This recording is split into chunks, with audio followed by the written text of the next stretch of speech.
continue to understand the deep inner metaphysical and spiritual meanings of the universe.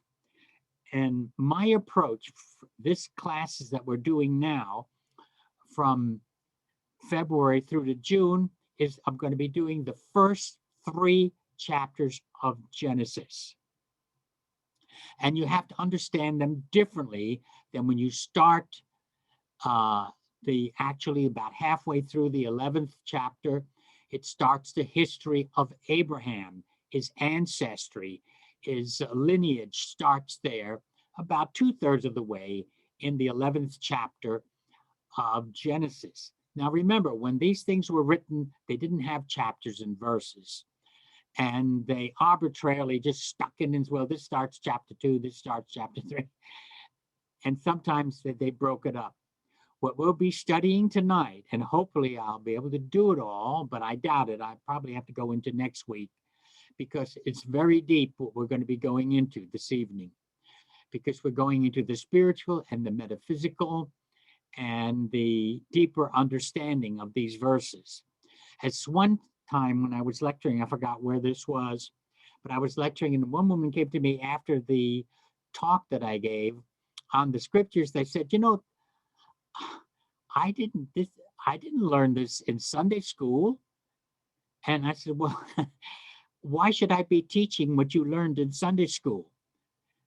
I said, what I'm teaching is from the Hebrew and the Aramaic language, which is a deeper understanding, what you learned in Sunday school.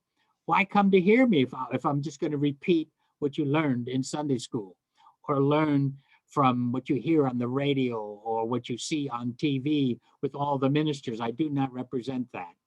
So this is from the Semitic language with the culture and the background, the spiritual meaning behind the language itself, which makes a difference.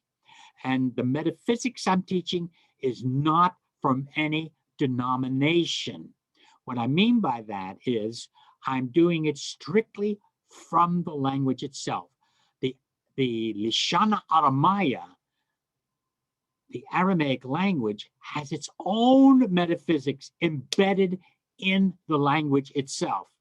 And what I'm doing is bringing out what it means in that language. I did a little bit of this for you when we did it for the month of October, but now I'm going to go into the deeper meanings of it. I'll give you some historical background, but that's not my emphasis. And the second thing I want you to take from this is when I am teaching, I am not teaching dogma.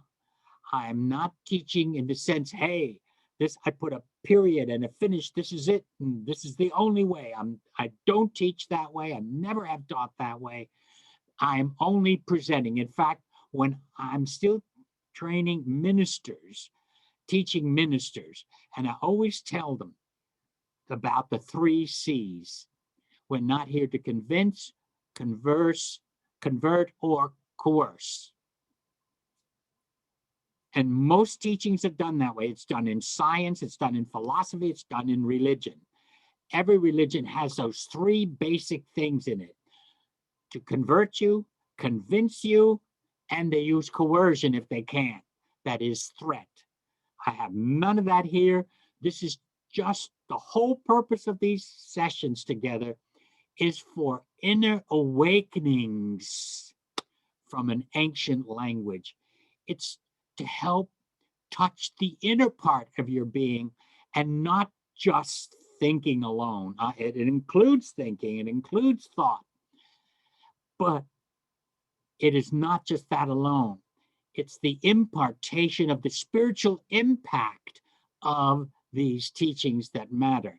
This is why I'm taking up the Old Testament, what we call the Old Testament. Jewish people don't call their Bible Old Testament. And this is just the books. It's called the Tanakh, the Torah, the prophets, and the writings. That's what that means when I use that acronym. So, and Reverend Hanny's going to be taking the New Testament, which means the books, based on Jesus' teachings, not going into Paul, but just on Jesus' teachings. And I will, from time to time, as I'm teaching in Genesis, will bring up some things in the New Testament because they coincide. Okay? So this is not dogma I'm presenting. This is not something that I'm forcing people. This is a presentation, hopefully to move your heart, mind, and soul into a greater, vast understanding. Understanding, not just knowledge. It's understanding. We need understanding with knowledge. Knowledge is not enough. You have to have understanding with knowledge and the wisdom to use it. Knowledge is not good enough. You need that understanding and you need that wisdom. Wisdom teaches you how to apply that knowledge, and understanding also, so that you can literally, I love the meaning of that word in English, to stand under. Okay, let's start right away. Let's deal with the first verse of Genesis, the first chapter. I'm going to read it to you. I have it here in front of me in the Aramaic text. And it says in Aramaic, Brashith bra Allaha yath shmeya yath ar'a. And in Hebrew, it's almost the same. I can tell it to you in Hebrew. Breshith. They say Breshith instead of Brashith. And instead of bra, which is the same verb, they say bara. Bara. Breshith bara Elohim. In Aramaic, they use Allaha. And then the next one, they say Yath in Aramaic, and in Hebrew, they say Eth. Eth, or Eth, some say Eth. Eth Shmaim, Eth Hasha, and Eth Haaretz. Haaretz. Haaretz means the earth. So we always translate it in English, in the beginning, God created the heavens and the earth. It really shouldn't be translated that. If you're going to have a real structure of English, it should be God created the essence heaven and the essence earth at the very beginning. So who wrote this first chapter of Genesis? And really it goes to the third verse of the second chapter. So if you really want to know what is the first chapter or the original scroll had all the verses in chapter 1 and the first 3 verses of chapter 2. And when we start chapter 2, I'm going to read you my translation of English into English of the Aramaic chapters 2 and 3, but we probably won't do that until probably April. So we might do it in the end of March. Okay, at the end of the class in March. So I'm just, as I told you, I'm going to give you just a little history. According to modern scholarship, and that's why I'm paraphrasing it, according to modern scholarship, I don't care how people believe who actually wrote the first chapter, but according to modern scholarship, and not the way we've always been taught in Sunday school, that Moses wrote the book of Genesis, Exodus, Leviticus, Numbers, and Deuteronomy. And according to this first chapter, there were several authors involved in the creation story, in the Edenic story, and in the story of Abraham, and the story of Babylon, and the tower of the tower that they had built. So I'm not going to get into that. What I will recommend, if you don't have it, you need to get this book, Aramaic Light on Genesis. I'm teaching some of the things in here, but not everything. I'm going to go beyond what's in the commentary that Dr. Lambs and I put together before he passed away.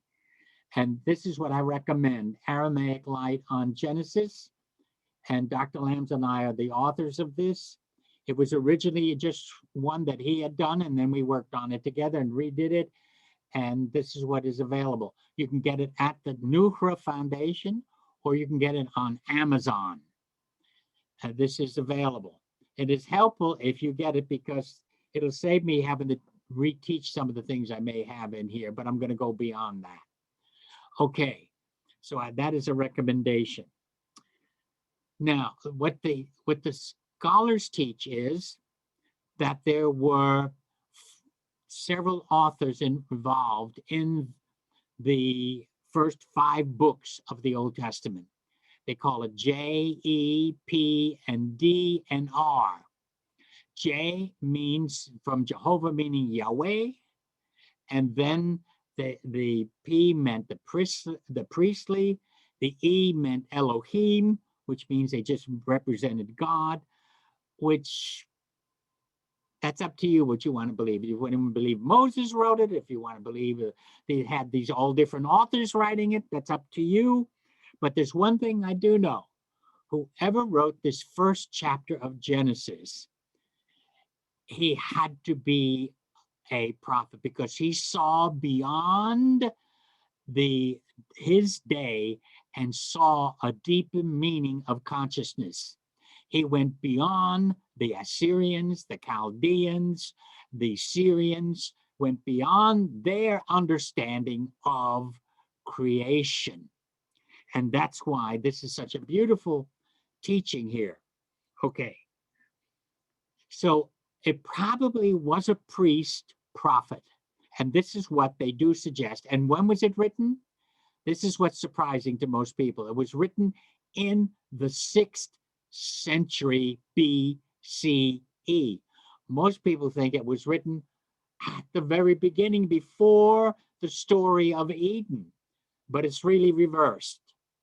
This was a spiritualization and a metaphysical outlook on nature, on the universe, and on human beings. And it did 2 things. It showed a new outlook and denied the ancient view that was in existence at that time. It wasn't the gods that created, or the goddesses that created human beings. And the stars weren't gods and goddesses, and the sun and the moon weren't gods and goddesses. So it went beyond the ancient Mesopotamian Euphrates and the Tigris River understanding, although they did believe in the metaphysical understanding. And they created all these mythical stories, whereas this one was showing you a deeper depth to the meaning. And that's what we're going to get into. This is why I'm having these classes, because you can read about all that other stuff and it's up to people what they want. I don't care what people believe. Whether I don't fight over that. Do what you want to do on that. But here's what it means from the Aramaic. So the first thing we're going to deal with, and I did a little bit of this in October, is the word God. In English, God simply means a deity, a supreme being, which is almost close to the Aramaic, not quite. But the word God in Aramaic is Allah. And what I did was, and in Arabic, they shortened it to Allah, Allah in Arabic, but in Aramaic, it's Allah. It's the same word, Allah, Allah. And in Hebrew, it's Elohim. It's really Elohim, Elohim. But again, it's the dialects that are used. That's what makes it different. So now I'm going to give you something.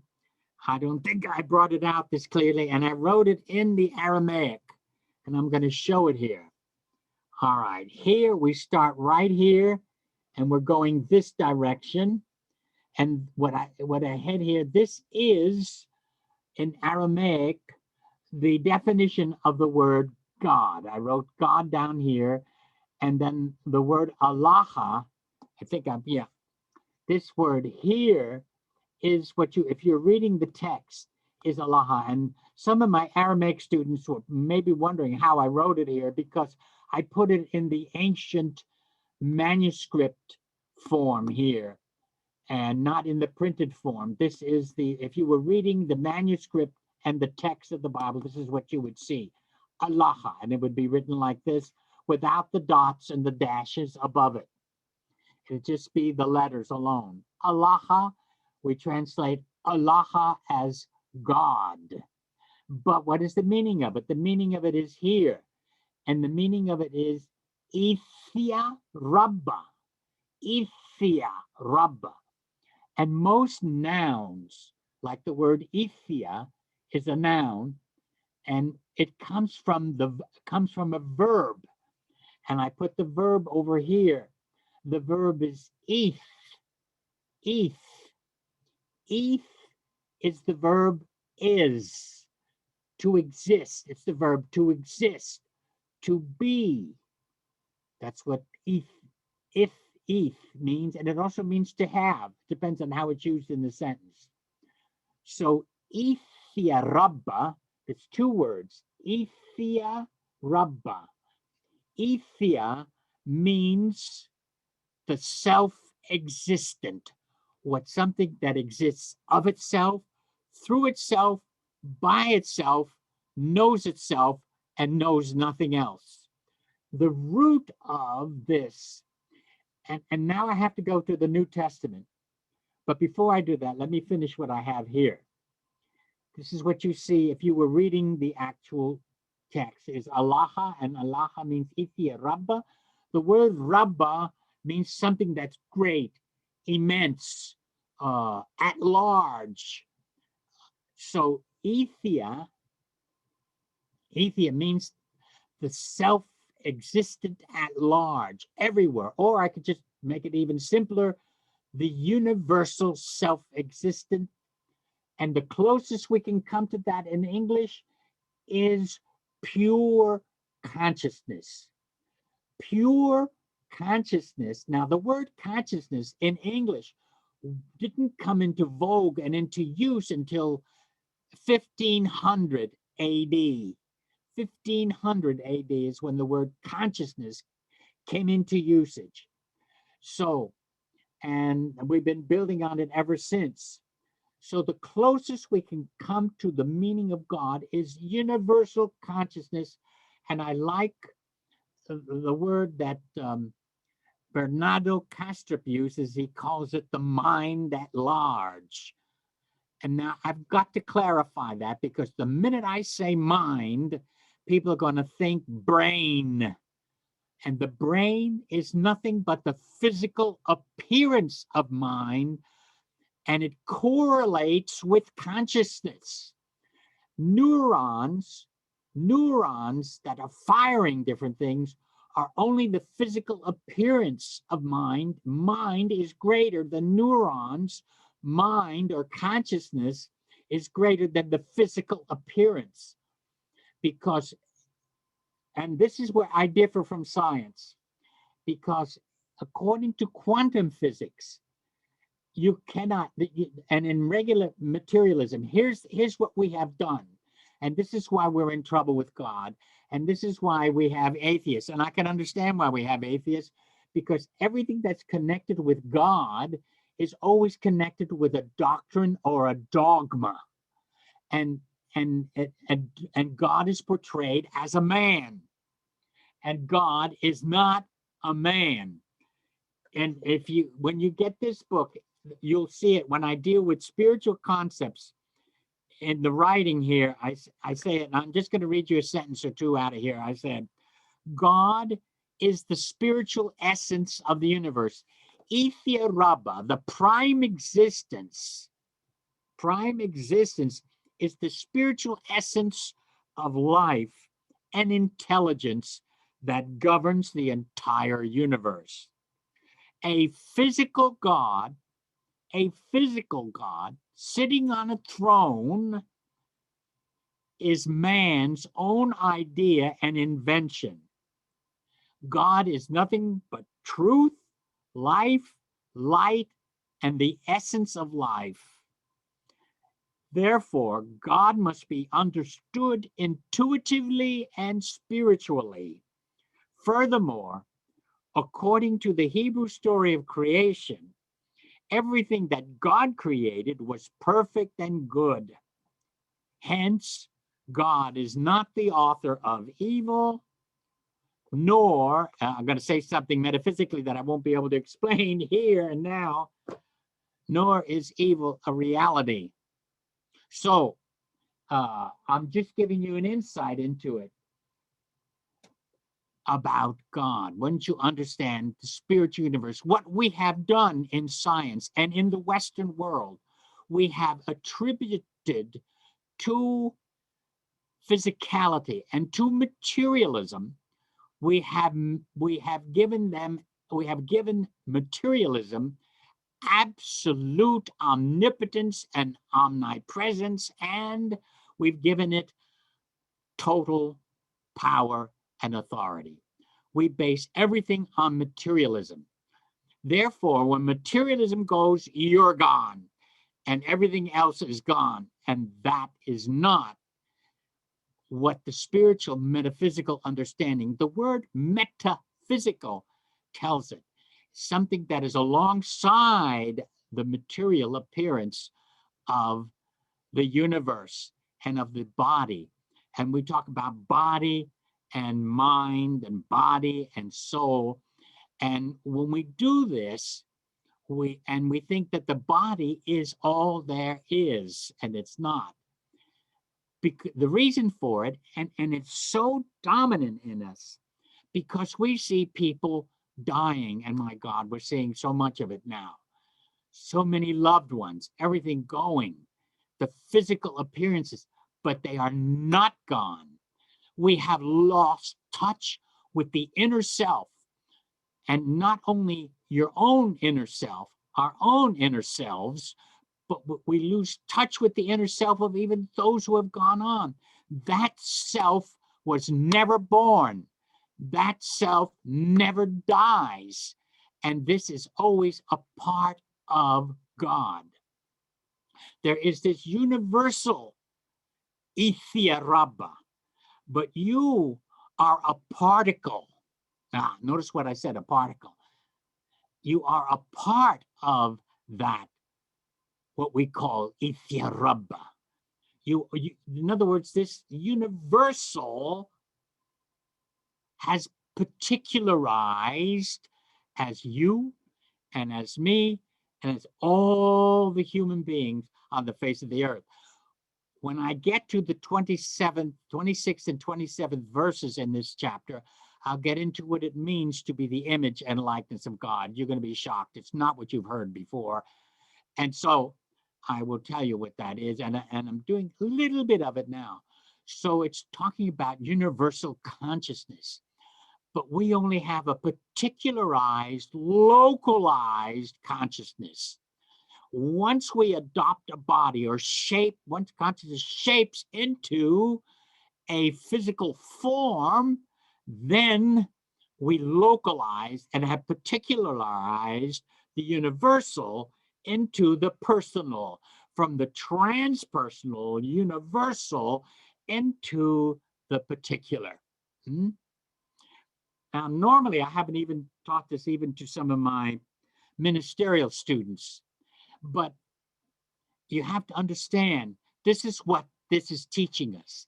And when it uses this term God, it doesn't mean some being sitting on a throne, setting up books and having angels writing the books, every single thing you do.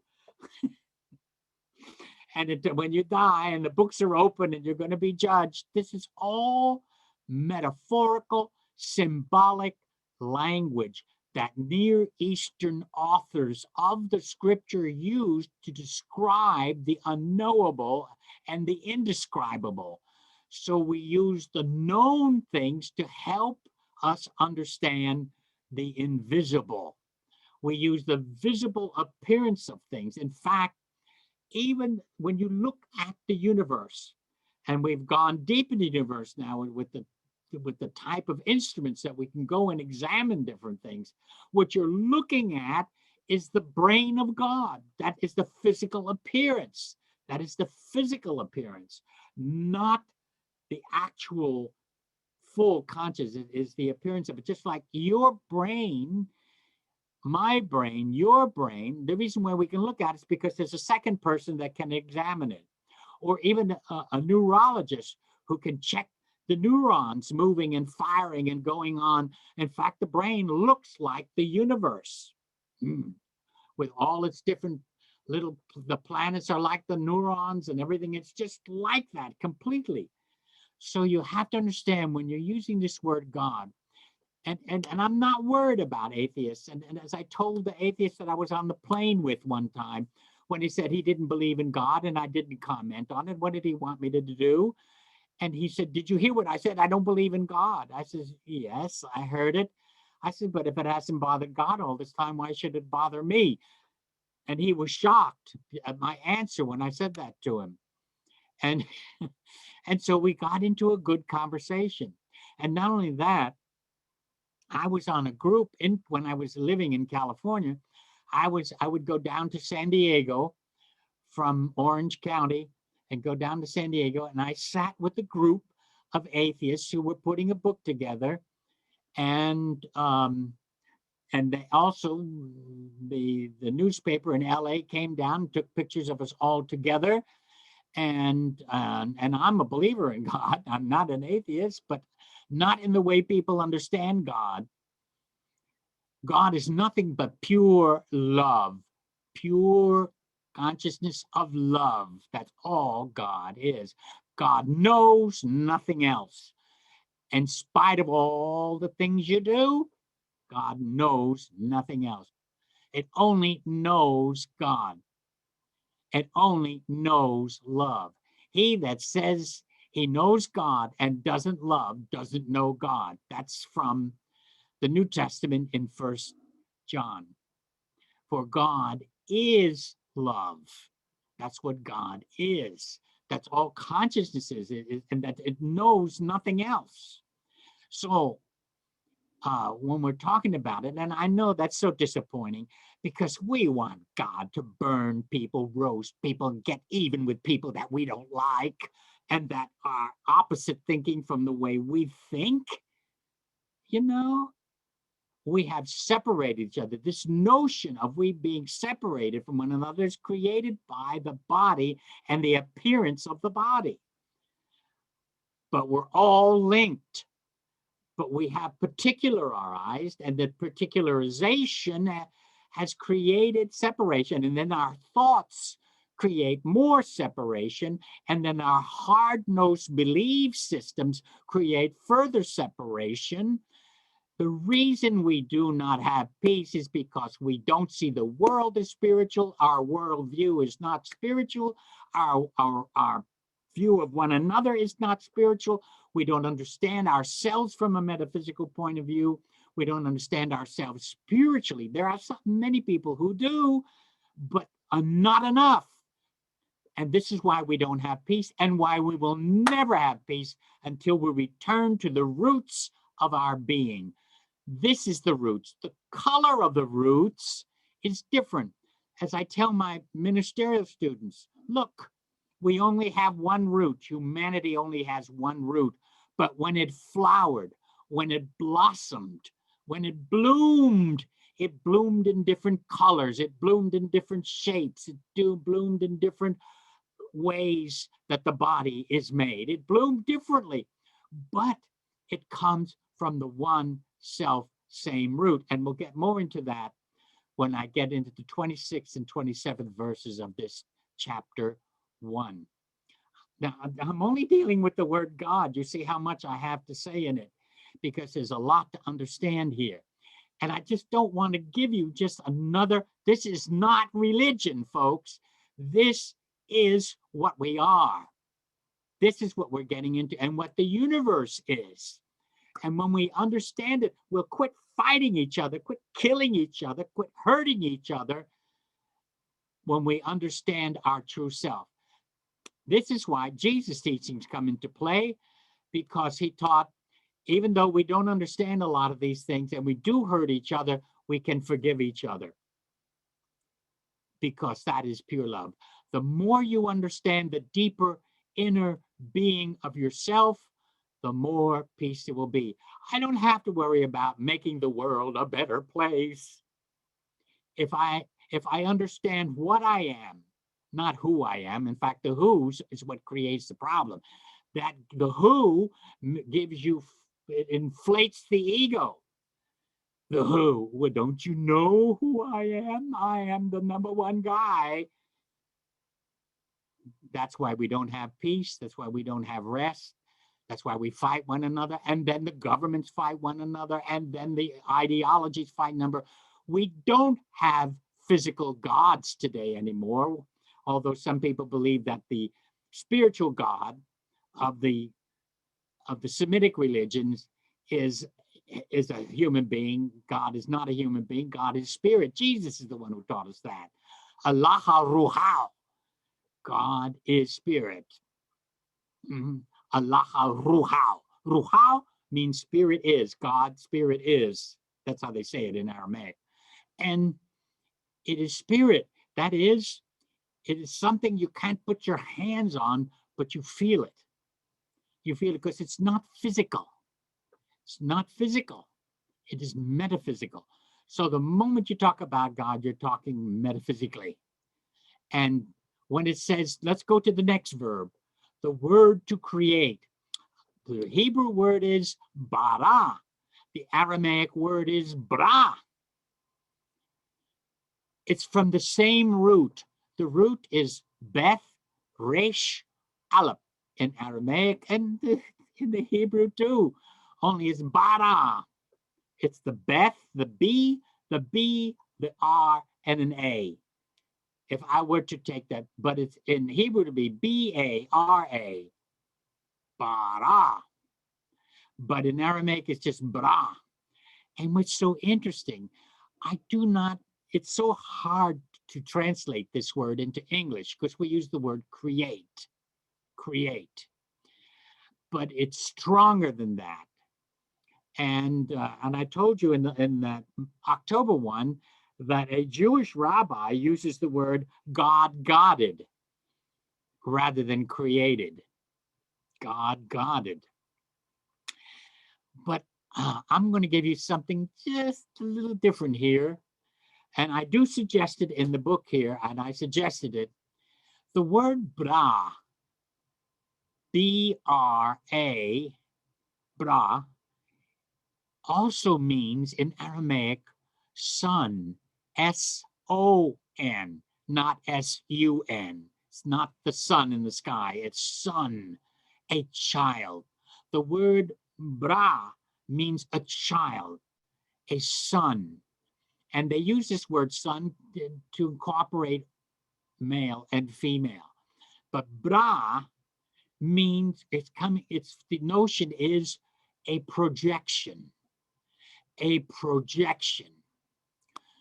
So what I use to help get an understanding here that this prime existence, the self-existent one, something that takes, that's why the word mind is so helpful, because the mind projects.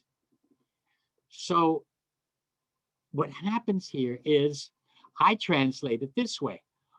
God or prime existence projected the essence, heaven, and the essence, earth, at the very beginning. And the only reason why the word at the beginning is used is because we have beginnings. We have beginnings. Physically, materially, we have beginnings. But let me put it this way. I like to use the human seed. When you plant, not a human seed, I want to use let's say an apple seed. An apple seed. When you look at the seed, and if you were to take that seed and cut it up into lots and lots of little pieces and put it under a tremendous microscope, you will not see roots, you will not see a trunk, you will not see branches, you will not see leaves, you will not see fruits. But you take these seeds, you plant it in the ground, it corrupts itself, and then blossoms, and it creates roots, comes up in a trunk, and then creates branches, puts out leaves, and then creates fruits. I'm using the apple. Look at the human seed. If you just look at the human seed, what we call semen, but in the Bible it's called seed, you look at it, it looks like a little tadpole. But when it mixes with something that's round, I mean, stop and think about it. Something that's round, and it starts creating, it starts projecting something that was there all the time, but invisible. Invisible. So it gets projected.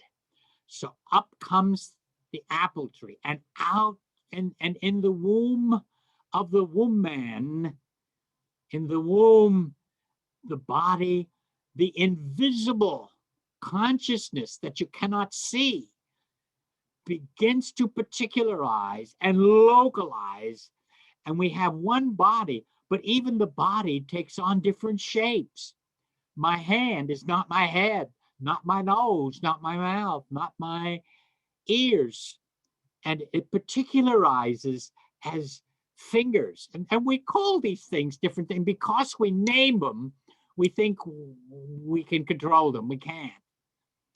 It's the finger, we call these things fingers, but if I was speaking Spanish, I would say dedos. Well, we utter a sound to explain what this is. I utter a sound when I say hand, but it only means anything for people who understand English. Hand. What if I said mano? And what if I started speaking Aramaic too? What if I say ape? What if I say other different words? Puma. What am I talking about? What if I say puma to you and I don't mean an animal? Puma in Aramaic means the mouth.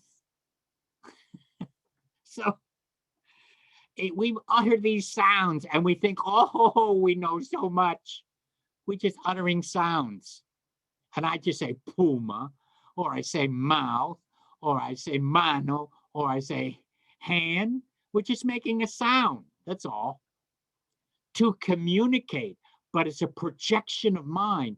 It sees something and it's going to name it. It's going to name it.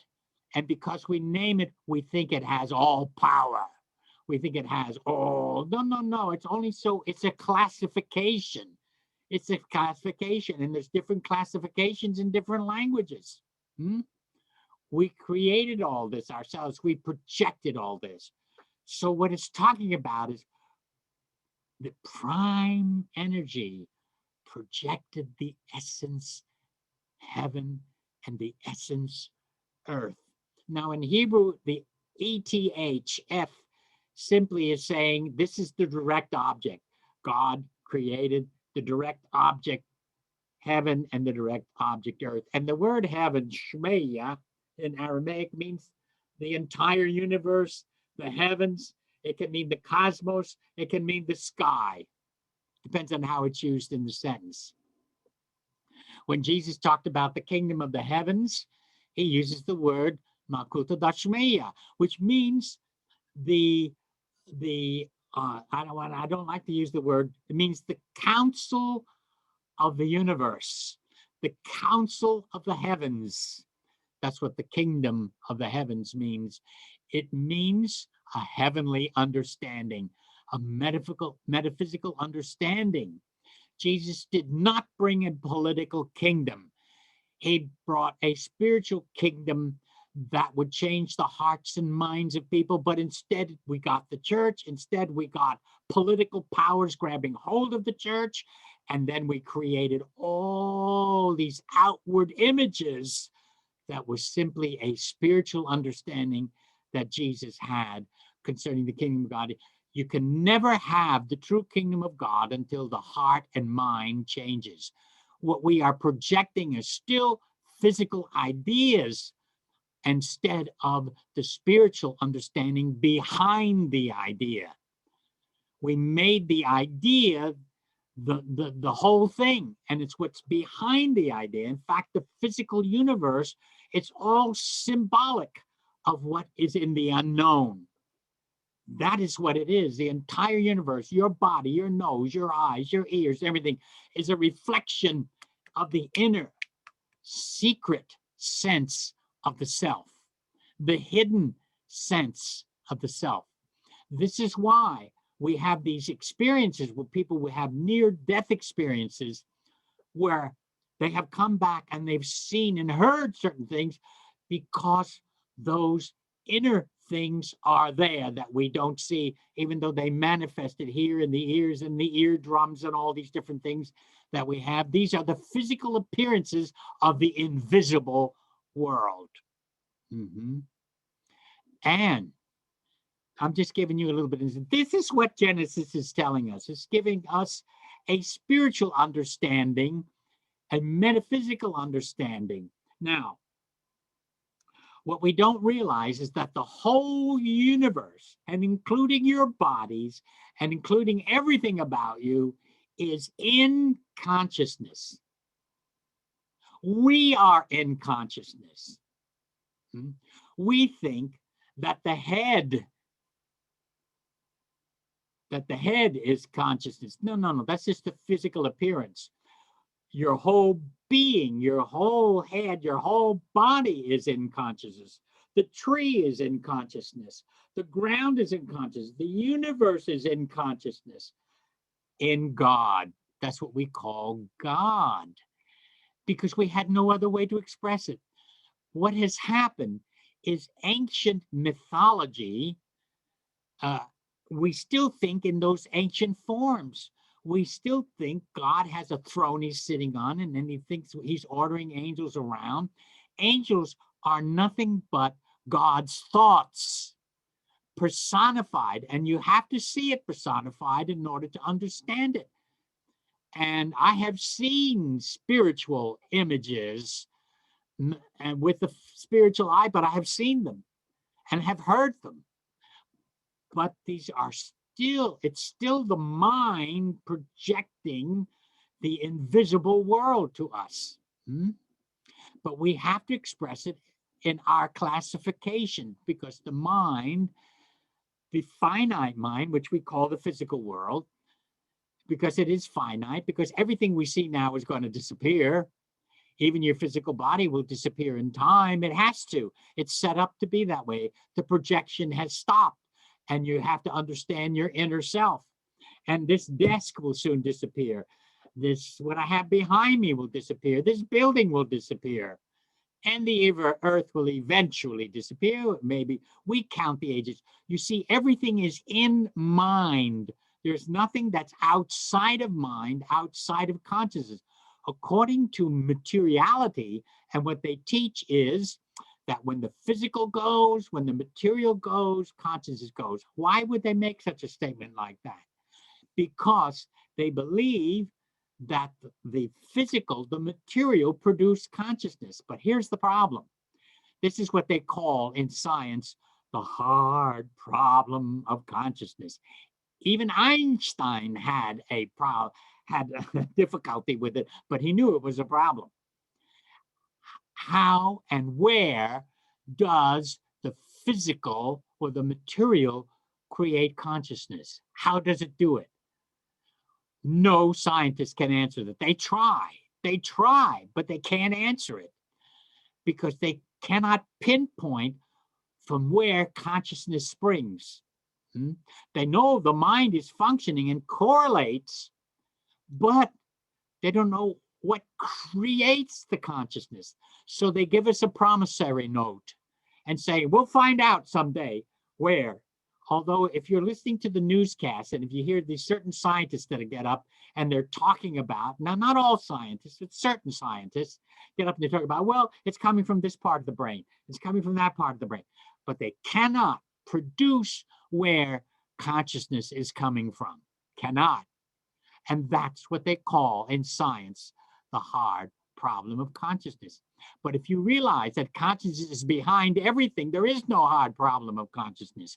And that's what's so simple. What I'm teaching is spirituality, metaphysics, and it's a part, and you don't have to worry about religion and how much you need to believe and not believe, and all the things that what we stuck in religion, scaring people to death with hell, scaring people to death with Armageddon, scaring people to death with God's anger and so-called God's justice. We don't understand it at all. God is greater than you and I can ever imagine. God is more beautiful, more loving than you and I can even express. We know a little bit of it when we find love in another person, when we express love to another person and find it in another person. When we do that, that's just a little teeny little taste of the pure consciousness, just a little taste. And we think, oh, this is wonderful. Of course it is, but it's not. It's just a little sprinkle of what the true essence of love and of God really is. And that's what makes a difference. And this is why Jesus was a perfect expression of it, but they couldn't go along with it. They had to crucify the Lord. No wonder he's called the Lord of glory, the Lord of love. You know, a lot of people tell you, if you read a lot about near-death experiences, the more you lose your body, the more you lose brain consciousness, the closer you come to love. Because people, if you read a lot of these different things about the near-death experience, a lot of them talk about they're overwhelmed with love. I'll never forget the man when I was lecturing in Washington, the state of Washington. And this fella came to me. He had a real strong near-death experience. Forgot how long he was under. And as soon as I met him and saw him, you could feel the love emanating from him. And I said, you've had some experience. He says, yes. And then he explained to me his near-death experience. And he still was carrying it. He says it's beginning to fade. It's beginning to fade. But he was carrying the essence of God. You see, when we think of, the minute I say the word God, we think of power, omnipotence. But it's nothing but pure consciousness of love. And that's why it's sometimes called unconditional love. The reason why we don't have much of it here in our nation and in other nations, and we can't get along with another, because all nations, listen to what I said, all nations are conditioned. We have a conditioned mind, and to have unconditional love means you have to lose that conditioned mind. And what is a conditioned mind? Thoughts, beliefs, ideology, political, religious, philosophical, everything, you just name it, cultural or racial, it's all there, all conditioned right there. And once you discover the real inner self and the true self, that all opens up and you lose it. But you have to lose it. That's the problem. Who wants to lose it? We hug our ideology. We kiss it. We go to bed with it. We wake up with it. We move with it. We teach it. We love it. That's why it's hard. These thoughts that bring separation and division, this is why we have all these problems even in America. And we're supposed to be a melting pot. God bless the president trying to unite people. Unite? Come on now. Unite doesn't come by might. Unite doesn't come by just words. It has to come from a heart and mind realization that's been cleansed, cleaned, unconditioned. Unconditioned.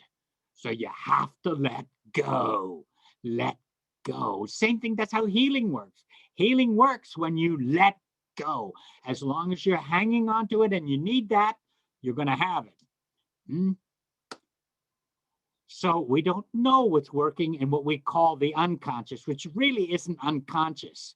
There's no such thing as unconscious. What we call the unconscious is subconscious. It is conscious, but it's subconscious. We bury it. Mhm. But it is conscious, and that's why it still works in us. That's why every once in a while that anger comes up in us, and then all this resentment comes up, and we build it and we build it. We're conditioned. But when you understand God, so now how do we get into a human being? Now we come. Now you wonder, well, what about the rest of the verses in Genesis? I'm going to go to the 26th and 27th verses because I do want to get into that and teach into that because that's what's important. The first verse is important, which I did a lot of explaining. And I want you to understand the metaphysical part of it, the spiritual meaning of it. Look, no one was there to see God creating anything. No one was there. Come on. There was someone there. They said, oh, their God, the first thing God did was put in light. Oh, and then he did this, and then he did that. Who saw it? Who saw it? It's a mind projection. This story is a mind projection, a spiritual projection, explaining what's behind the universe. God is the essence and the foundation, prime existence. And prime existence is more than material. Material is projections. Mm. Mm. And so, this is what it's talking about here. And the first thing is light, which is insight. Can't get into that. I want to go into the 26th and 27th verses. And said God, I'm reading it here in the Aramaic, Wamar Allah, let us make, and the word man, I don't like to use that. The word there in Aramaic is not when we think of the word man, but it's the word nasha. Nasha means something that breathes, something that breathes. Nasha, breath. That's Aramaic. Hebrew is Adam. Hebrew is Adam. So, but it doesn't mean one singular man. And I'm going to prove that to you in the next verse.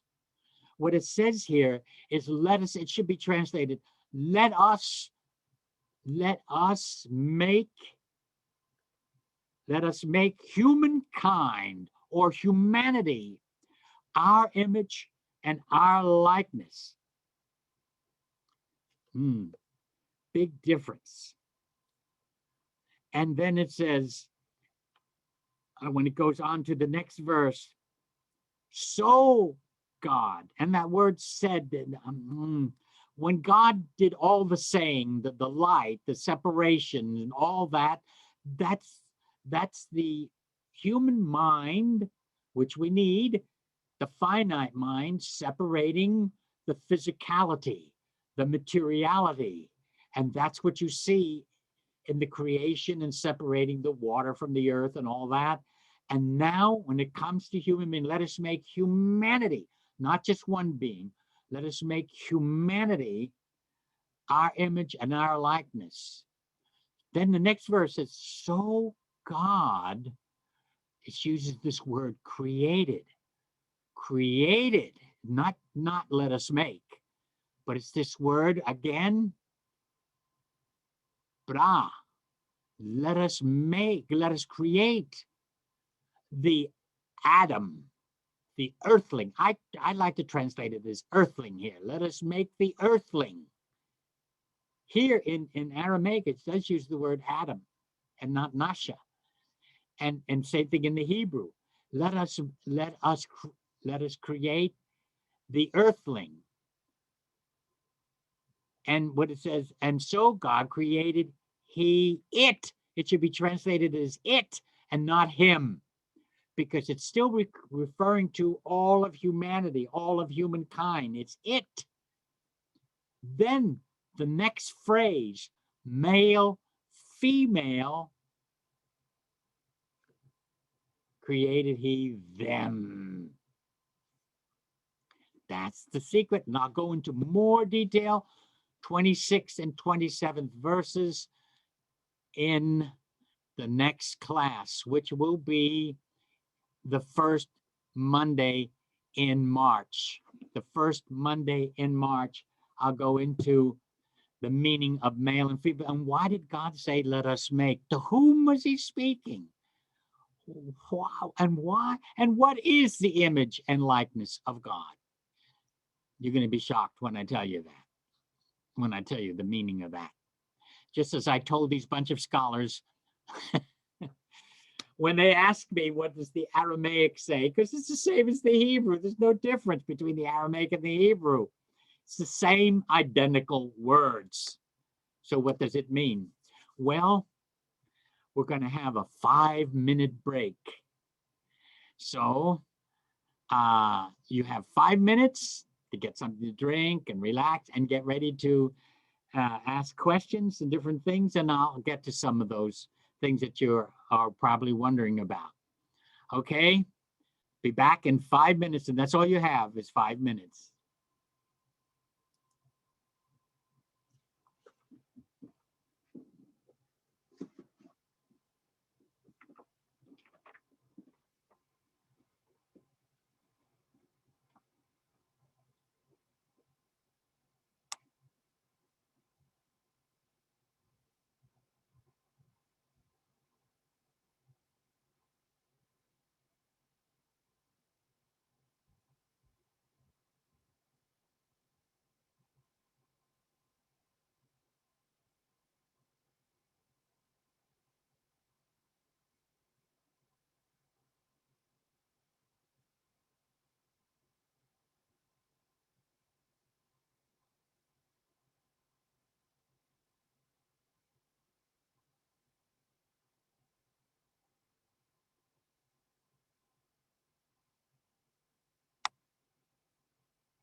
Hi, Annie. I didn't know whether they would hear us. I can hear you. I can hear you on they are not muted. Okay. I'll have to mute.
Hi, Rabbi, are you ready? Yeah. Before I do the questions, I just thought of something just now when I was talking about um, the universal love. We don't realize it that everyone actually has this, and it goes into operation. It's that they don't think of it as love, because all right, say for instance you were at a beach, and I use this illustration. I haven't used it in a long time, but it came to me just now. If you're at a beach and someone is drowning, you'll either run and get help, or you will go in there to try and help them, because life is calling to life. In other words, this person may lose their life and you feel it, and you'll do anything to save them and rescue them.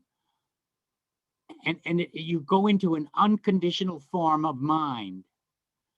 You don't think, what religion are you? You don't think, what is the color of your skin? You don't think, what do you believe? You don't think, are you Republican or Democrat? You don't think, your mind just doesn't think in that way at all. Someone is drowning and you go in there to rescue them yourself, or you'll get someone to do it. For those few moments, seconds, or minutes, life was united. You bypassed the conditioned mind. And when you get them out of the water, then your conditioned mind comes back in. Then you'll think all the other ways you think. But just for those few moments or minutes or seconds, however it is, you are united with that person that needs that help. And I'm just using the story of a beach and the water, but that can occur when an accident occurs in a car or something like that, and you want to go in there. You don't think anymore in the conditioned mind. You think one thing only: get to those people, save those people, etc.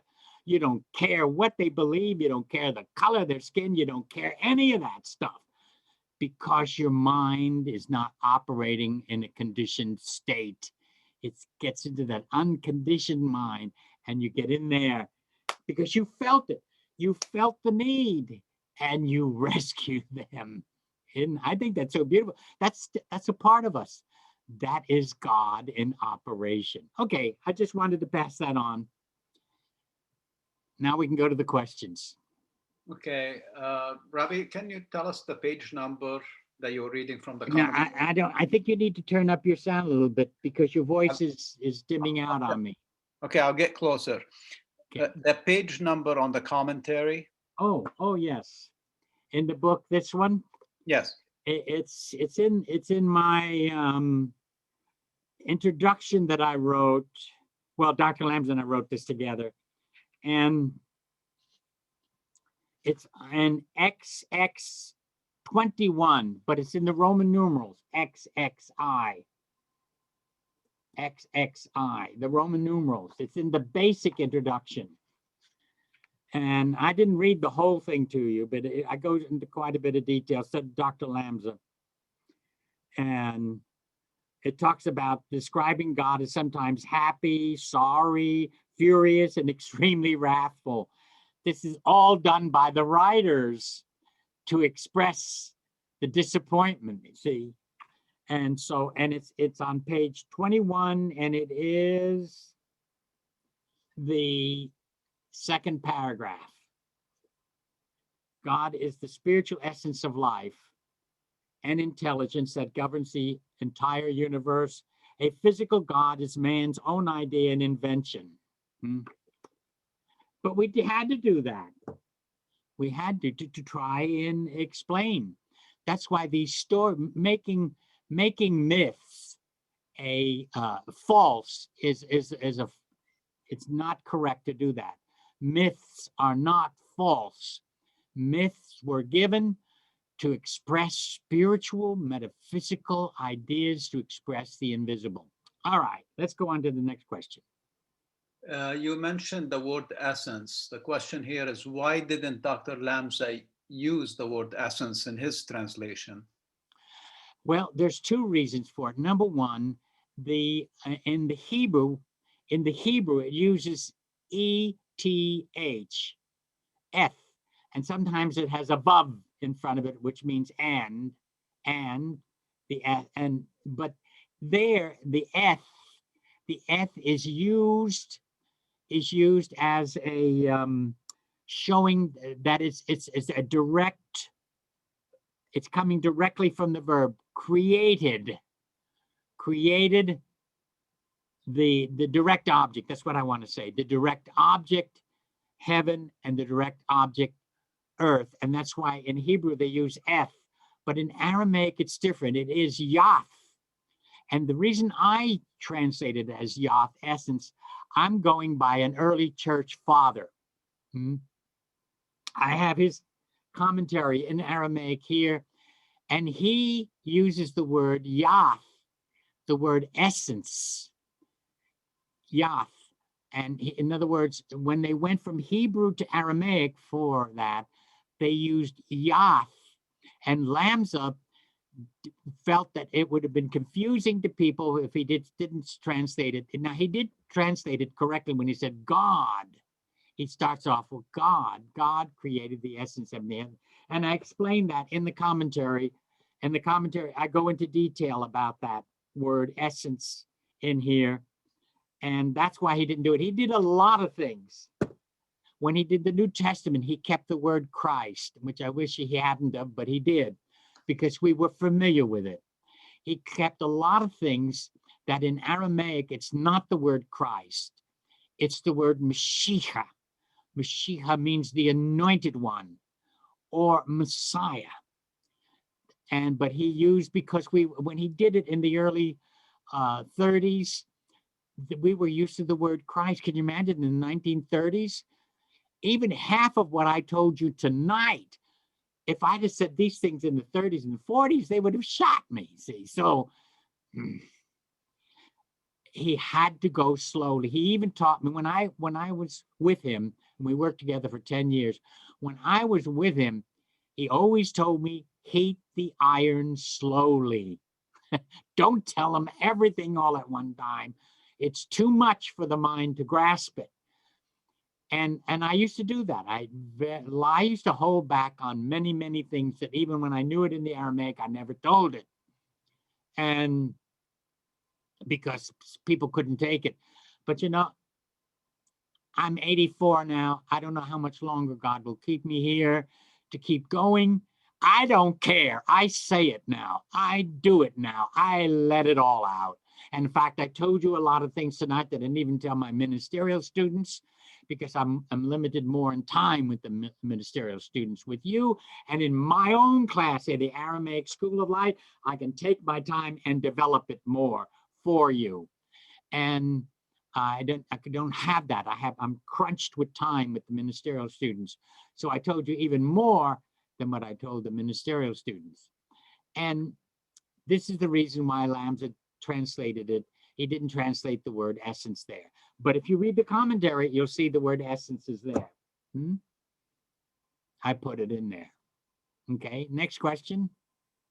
Are we God's thoughts personified? How did what? Are we God's thoughts personified? Because they come as angels. How do God's thoughts personify? They come as angels. And are we a part of that? What's that? Are we a part of that? Are we a part of that? No, it's our mind. It's a part of the mind that sees an angel, that sees a being. And of course, you see our angels. Let's stop and think about it. When we picture angels, they're more Scandinavian. When we picture angels, they're more like Scandinavian people. And, blonde, blue-eyed, full of light. But you got to think, you have to go back to the ancient Near East. You got to think Chaldean. You got to think Assyrian. You got to think Syrian. If you look at the temples that they still have intact of the guardians that they have on the temple walls and on the gates, you see a man with a spear but he has wings, full wings in the back of him. And this is why we always picture angels, but we don't picture the Near Eastern angels. We don't picture angels with beards. But all the reliefs and everything, they have these Assyrians, they have all these folded beards and a lot of bushy hair and dark, not Scandinavian, not, milk-faced, and not, this type of look. You have to think, and when we picture, even when we the artist even drew, the Italian artist even drew, they turn out to be more Italian looking. They turn out to be more Renaissance looking when we did angels. But they come from the mind. These are pictures and symbols of God's thoughts. In other words, it's consciousness projecting something to us, insight, guidance, help. And sometimes when you have, all of a sudden, you get an intuition of some sort. That was God's thought getting, that was consciousness getting something else through to you. Your inner self was getting through to you. You're more than the physical. You're more than the finite mind. You have a particularized sense of the infinite, not the total, not the total. The total is universal. That is the Ethia. That's what we call God in English, God. That's what we call God, but it's the Ethia, the self-existent one. You have a particularization of it, a unfolding of it, but not the complete picture. You do know the complete picture on the inside, but what is revealed is a little at a time. And there's no such thing as time. When Jesus said to the men who were criticizing him, he said, before Abraham was, I am. And the word I am in Aramaic is enana. Enana means I. Before Abraham was, I. Literally. When we say am, we double the pronoun. We say enna. Instead of saying enna, we say enana. I am. We double the I. And so what he was saying is this: when we think of that, before Abraham was, I am, we're going to think in the time continuum. And that's not what Jesus was saying. What he's saying is the I is above the time continuum. See, when I say, well, I always existed before the earth existed. No, the I, you see, when we think of time, because it's mind, the mind that creates time with the movement of objects. And so, and it's our own nervous system and brain that does this. And so we age everything. We age everything, but it's the mind that's doing it. The mind is doing that. When he said, before Abraham was, I am, which means I am before the time continuum, before there's any idea of it. And notice I'm pointing above because I want you to get above the time continuum. We think of time as pearls on a string, this way. That's the time continuum. That's why we talk about 2000 BCE, 1000 BCE, AD. We measure everything we do. We age everything, even a poor little baby. Only just a day or 2 days or 3 days. We always ask the question, how old is the baby? Can you imagine that? The baby's already old? Because we say, how old is the baby? No wonder we feel old all the time. And when it's your birthday, say, how old are you? How old are you? We emphasize oldness all the time when we talk. Old, old, old. And even a baby that's born, we say, oh, that's an old soul. Because they show some intelligence. No, there's no such thing as an old soul. There is never an old soul, because the minute you say old, you're into the time continuum. You're in this time continuum. When Jesus said, I am, there's no oldness, there is no newness, it's only just that. It's only the knowing. It's only just that exists. This is, I know it's hard to hang on to those kind of statements. Took me a long time to really understand that, because we were not born. The physical was born. Your consciousness was not born. Therefore, it cannot die. That's why you don't die. That's why you feel love. The more your brain dies, it was it Dr. Alexander, his book on he was a neurosurgeon, and he had an after death, death, the near dying experience, because everything in his brain went, all the cognitive, everything, all that went, yet he saw, yet he felt all this. If you don't have his book, you should get it. Eben Alexander. Excellent book. And he'll tell you what he experienced in that. And a lot of materialist scientists try to make fun of his and try to put him down as a neuroscientist that didn't know much about the brain. No. He knew plenty about the brain. He couldn't cut it up and examine it and do all the things he did about it. Anyway, he'll tell you that. And the man that I met, and plus several other people that I knew that had these near-death experiences, could tell you that you lose the sense of time, you lose the sense of loss, and you find love. And when Jesus said, I am the I always is, there's nothing else.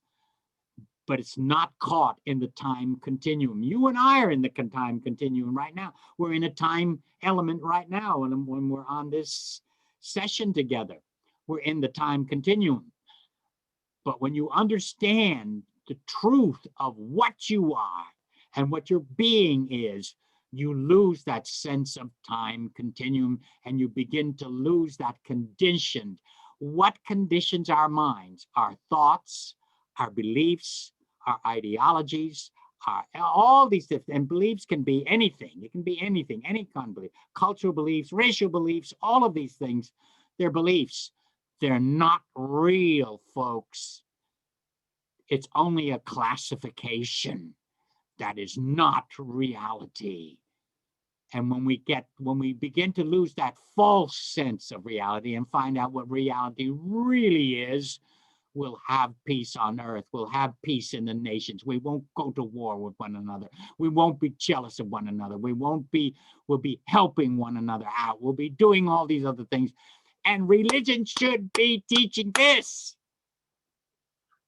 Sorry, I told myself I'd try to be dispassionate tonight, but I can't help it. I can't be dispassionate. It's hard for me to be dispassionate because I see how much we suffer. We suffer living here, and we don't have to suffer this much. We don't have to have all these darn troubles we put ourselves in. But we do it. We do it. And we need the religions to get back to the basics. This is the basics. And when we get back to the basics, we'll have peace, we'll have understanding, we'll have health, we'll have the true prosperity, which is prosperity of the soul. When your soul prospers, you will prosper physically.